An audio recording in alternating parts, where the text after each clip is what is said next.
Hi, my name is Everett. Welcome back to the shop.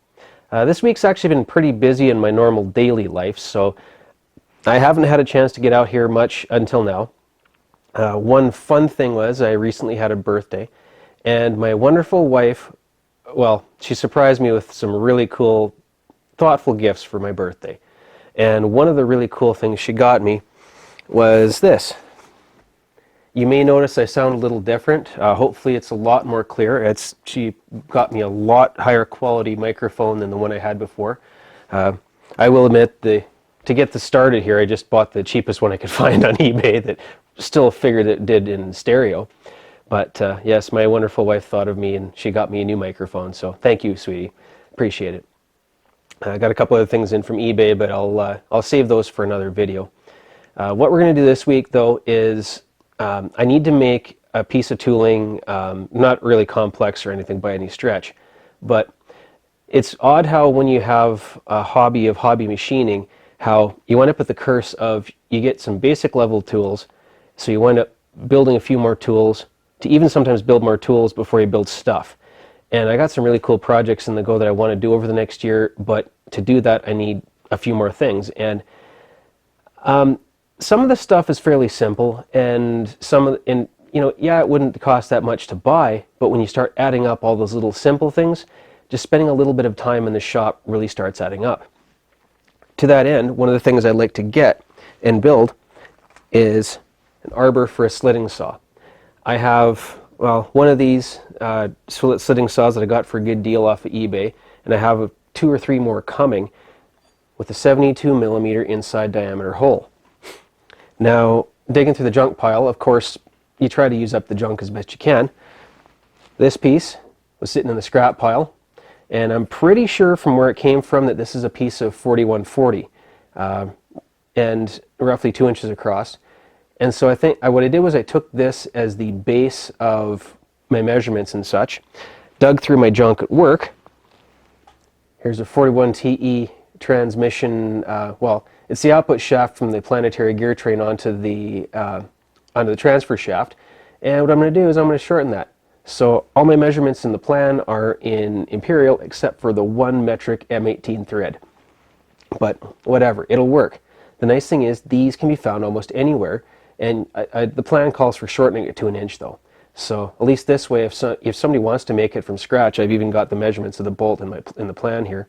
And out of the plans that I have, if anybody wants a copy, just email me. I mean, again, this isn't really rocket science, but if you have a 72mm hole in your slitting saw, this will work for this. So I got in the Fusion 360, and there's your basic bolt, and it's shortened. So yeah, there's a simple plan there for the arbor. Try to wiggle it a little bit to try to help it find its own central position there.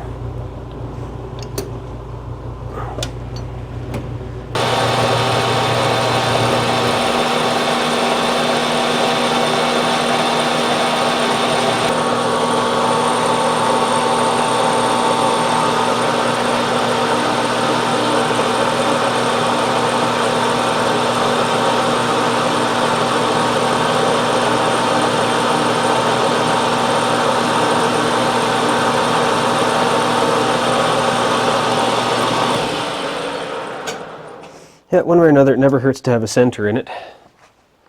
It's easier to put in now than later. Now we need to turn down this diameter to 7/8.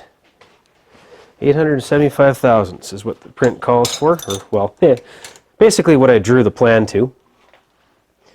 And so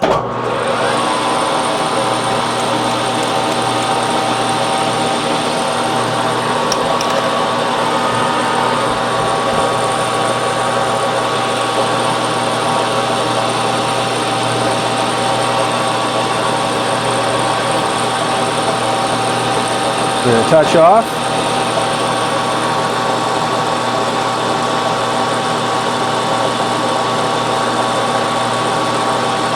$15 thousandths. There'll be an interrupted cut for the first little bit.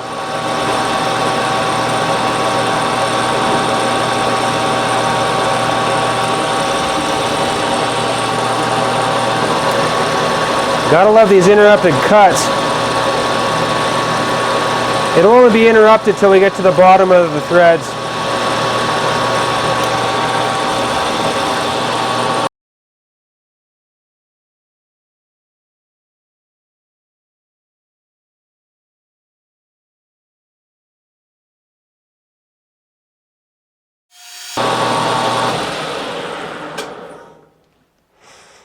Okay, so right now we're sitting at, with roughing,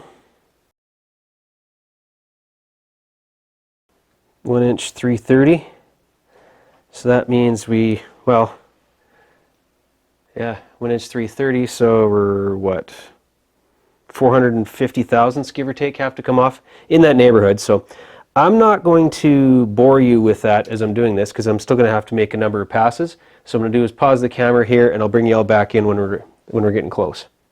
After making a number of passes, we are now sitting at, with a reasonably warm piece of material, 900 and, just a smidge over 930 thousandths. So what we need to do now is I'm going to go along this journal size. We still need to go another 65 thousandths to bring this down to 7/8 of an inch. But I want to clean up this shoulder here, and I'm going to leave the radius that's there. I kind of like the look of that, but I'm going to clean up this mess at the bottom here where I've been turning it smaller.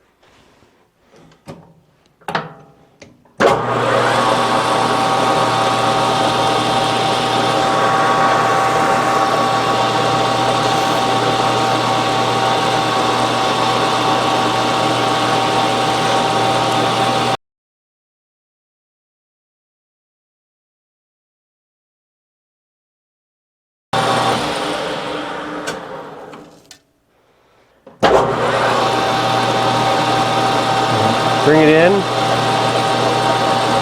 touch it off.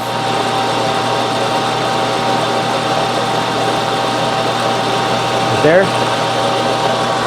There's 15 thousandths, which makes 30 thousandths on diameter.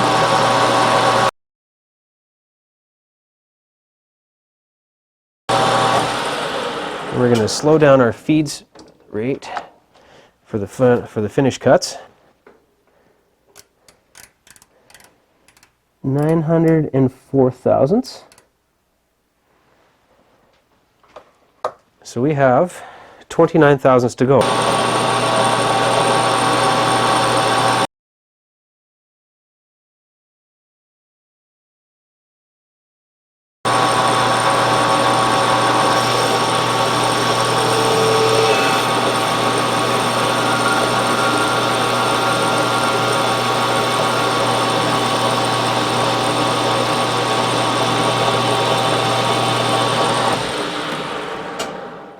Actually, yeah, that looks pretty good. I like that. It's still a bit warm to the touch, so even if we're 1,000th over or so, I'm okay with that. 874. Yeah, okay, 874. We're within 1,000th.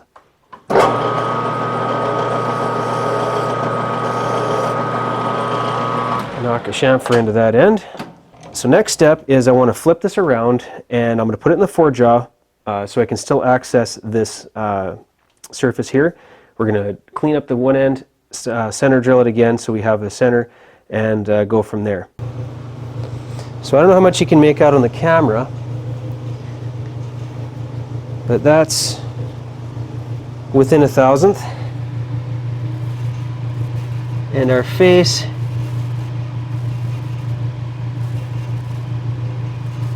is about, well, a little over 1/2 1,000th. I'm going to call that good enough.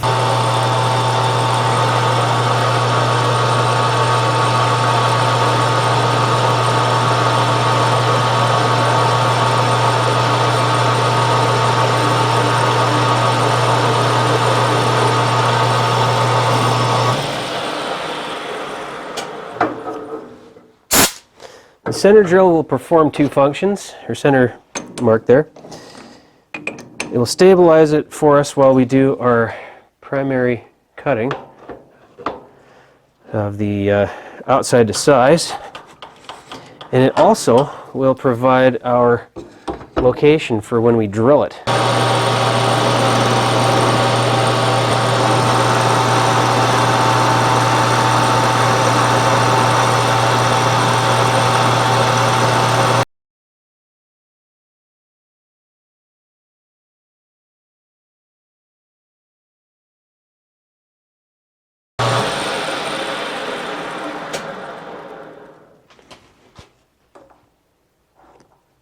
1" 9/75. We can actually take another 25 thousandths off.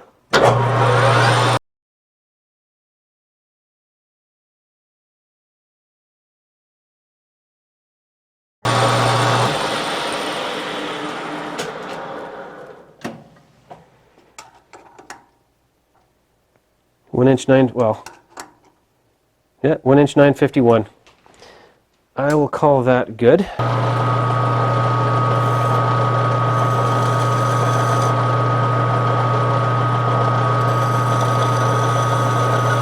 Next step is we're going to be very light on our cuts, but we're going to face this end.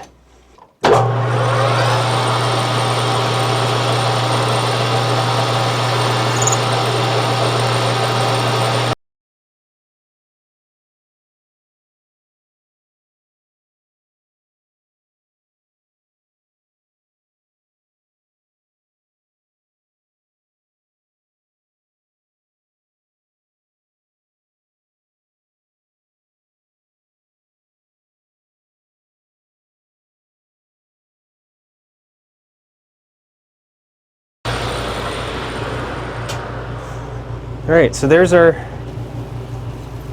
business end face.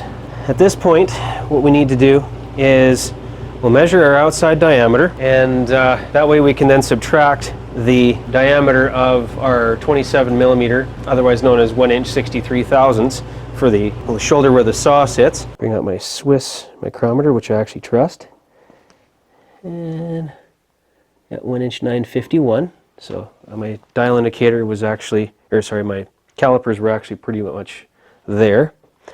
So 1" 9/51 minus 1" 63 means we need to take off 888 thousandths, or the center shoulder is going to be 888 thousandths smaller than our outside diameter. So that means that we have to come in on radius by 444 thousandths. And again, I don't smoke, but this is where these guys come in handy.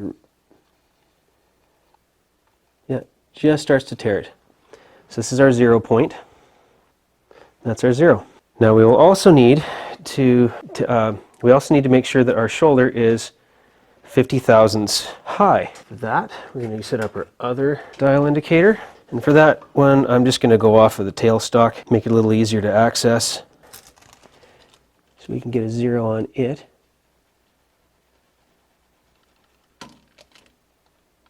There's just dragging. So I have my bed travel zeroed with the dial indicator here.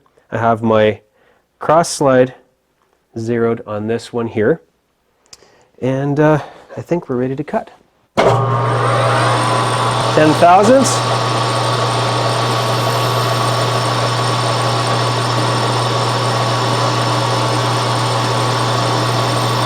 100, 2, 3,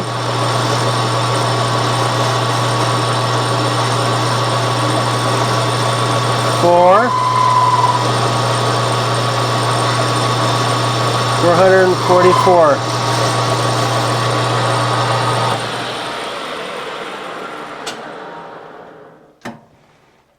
Yes, and I know there's a bit of a snarly mess around it, but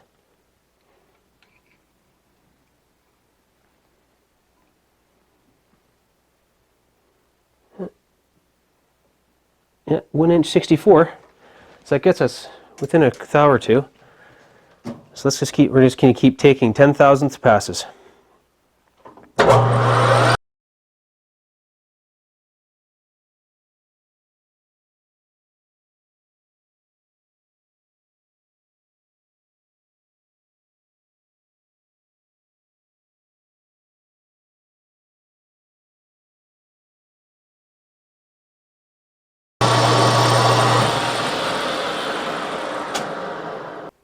The proof is in the pudding. And yes, I know there's a bit of a burr there, but it still fits the saw quite nicely. and that leaves a bit of a relief in there so that the bolt doesn't butt up against the tool. So that I'm going to call good.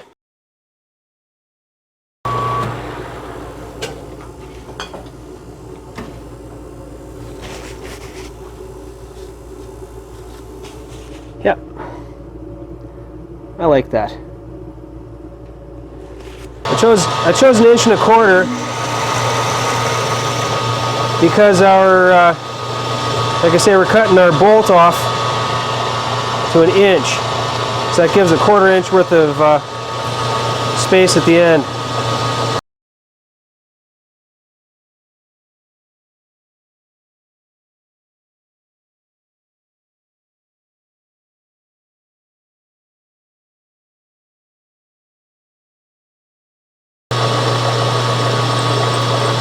That's about 1.25 inches.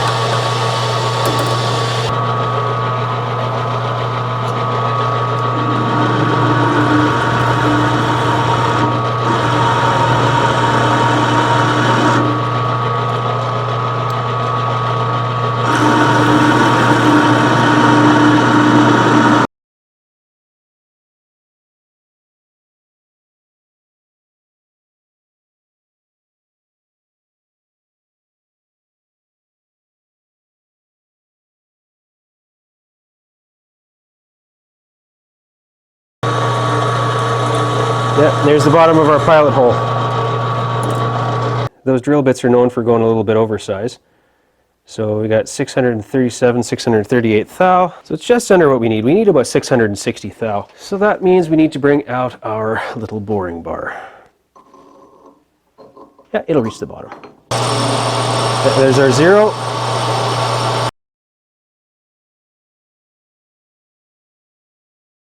That's a 5 thou cut. 645. 2 more of those will be right in the right neighborhood.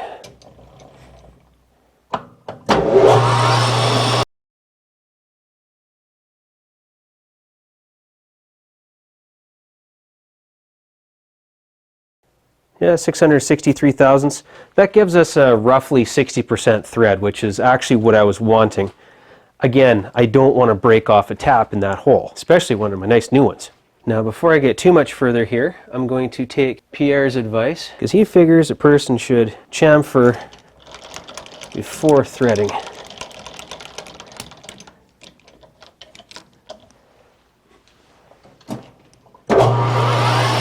Have it just set slightly above center.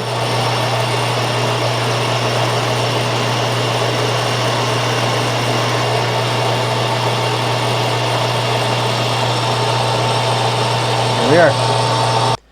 We're going to use a wrench on the jaws so you don't damage it. A little bit of cutting fluid.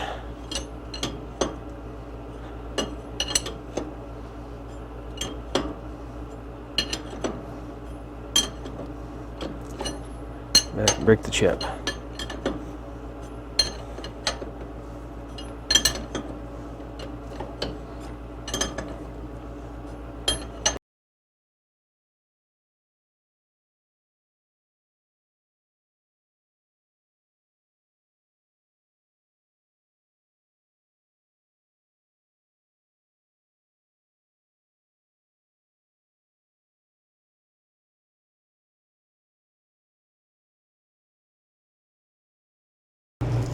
Yep, I have to say, Pierre, you were right. For any of you, all you us out there who are thinking about getting taps, yeah, the high-speed steel taps are well worth it. This is cutting really nicely in this stuff. Oh, I think we might be reaching the bottom of the hole.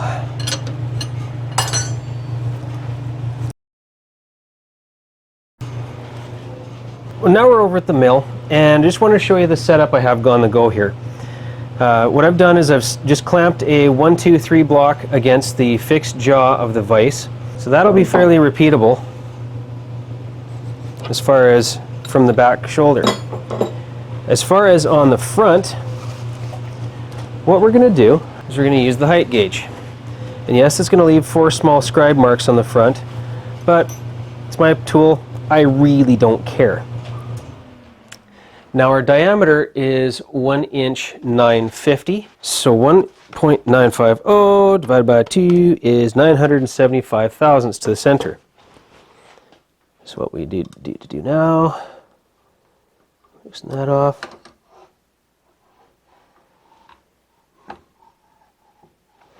Now first we'll bring it away so I don't interfere with the column and the height gauge.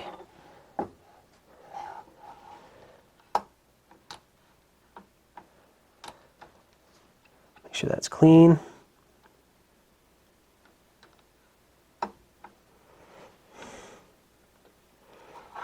And we have 4 inches, actually pretty much 4 inches, 802 thou. 4.802 minus 0.975 equals 3 inch, 827 thou. Should put us to our center line. We can now scribe on the center line.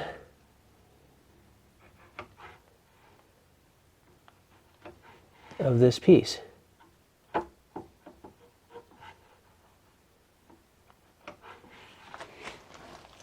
What that does for us now is that gives us a reference there. So when I go to do the next cut, or I'll drill the first hole, then what I'll do is I'll rotate it and use the machinist square to set that up to 90 degrees, cut the next one, bring it back to level. And again, no, it's not within the closest of the second, but it will be certainly close enough. We'll go until it stops wiggling.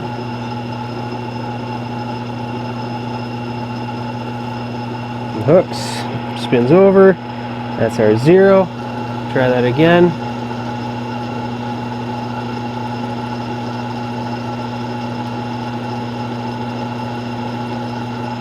Yep, there's our 0.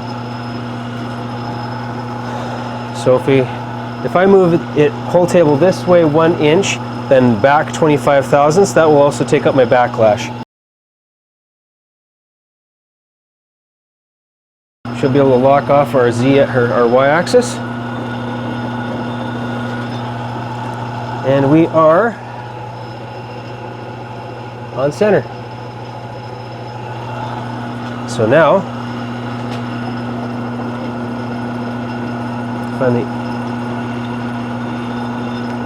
from the edge of the shoulder we made, not the shoulder that was there to start with. Give you a little tap. Never use your fingers. There, that kicked over. Reset my x-axis. Yeah.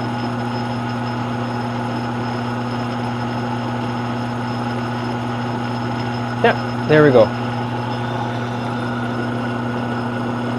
So we take 100 thousandths to take account for the diameter of the edge finder. We do 100, 200, 300, and 75. We can lock off our table.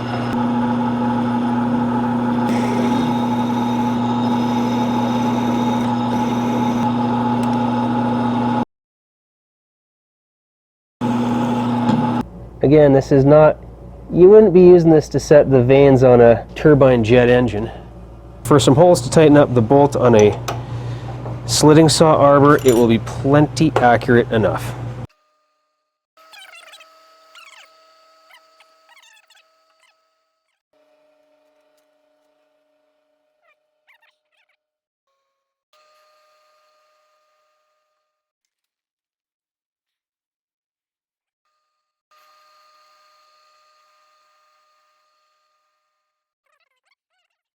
Use that to snug up the bolt.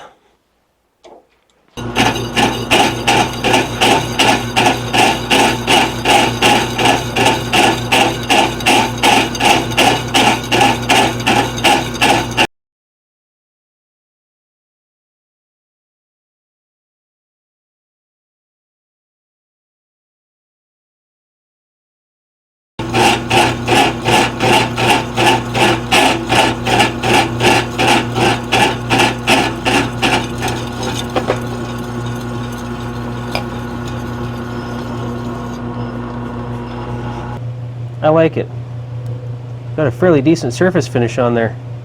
So as far as for spending a few hours in the shop and a little bit of scrap metal and some junk, I'm actually pretty happy with the result. Now I realize that a slitting saw Arbor is not that expensive. They're about 50 bucks or so for one with a, well, the one I saw it had a 5/8 shank. This one's a 7/8, it's a little beefier. 50 bucks here, 70 bucks there, 30 bucks here. It all adds up over time. So if I can make something for myself out of a piece of scrap metal, that, yeah, I'm going to do it. Thanks for watching. Thanks for subscribing. And I'll see you next week.